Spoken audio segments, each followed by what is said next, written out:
চোখে লেন্স লাগিয়ে অজু করলে অজু হবে কিনা, একজন এই ব্যাপারটা জানতে চেয়েছেন। তো অজুর ফরজ হচ্ছে 4টি। সমস্ত মুখ ধোয়া, 2 হাতের কনুই সহ ধোয়া, মাথা 4 ভাগের 1 ভাগ মাসহ করা, 2 পায়ের টাকনু সহ ধোয়া। তো অজুর 4টি ফরজের ভিতরে চোখের ভিতরের অংশের কথা উল্লেখ নেই যে চোখের ভিতরে পানি দিতে হবে। তাই বোঝা যাচ্ছে যে চোখে লেন্স থাকা অবস্থায় যদি কেউ অজু করে তাহলে তার অজু হয়ে যাবে, আর চোখে লেন্স লাগানো অবস্থায় যদি কেউ গোসলও করে তাহলে তার গোসলও হয়ে যাবে। আরেকজন প্রশ্ন করেছেন, যেই বাচ্চারা এখনো দুধ খায় তাদের প্রস্রাব পাক না নাপাক।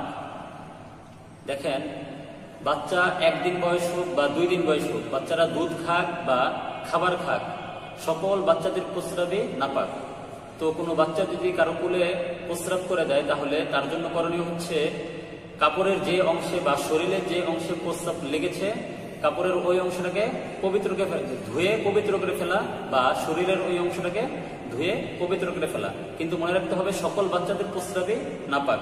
এটা ভাবা যাবে না যে বাচ্চা দুধ খায় তাই বলে তার প্রস্রাব পাক হবে।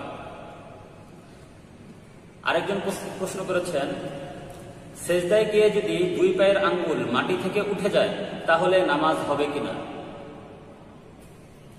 দেখেন, সেজদায় গিয়ে 2 পায়ের আঙ্গুলগুলো মাটিতে লাগিয়ে রাখাটা হইতেছে সুন্নত। 10টি আঙ্গুলে মাটিতে লেগে থাকবে, এইটা হইতেছে সুন্নত।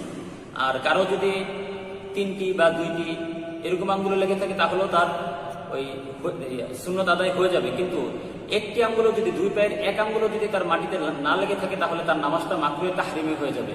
তার জন্য করণীয় হচ্ছে যে সে আবার পুনরায় জীবনে যখনই সময় পাবে এই নামাজটা আবার সে পুনরায় আদায় করতে হবে। তাই আমাদের খেয়াল রাখতে হবে সেজদায় যখন আমরা যাব তখন যেন আমাদের পায়ের আঙ্গুলগুলো কমসে কম ডান পায়ের 3 আঙ্গুল বা বাম পায়ের 3 আঙ্গুল মাটিতে লেগে থাকে।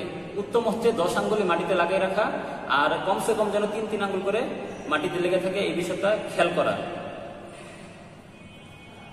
আরেকজন প্রশ্ন করেছেন,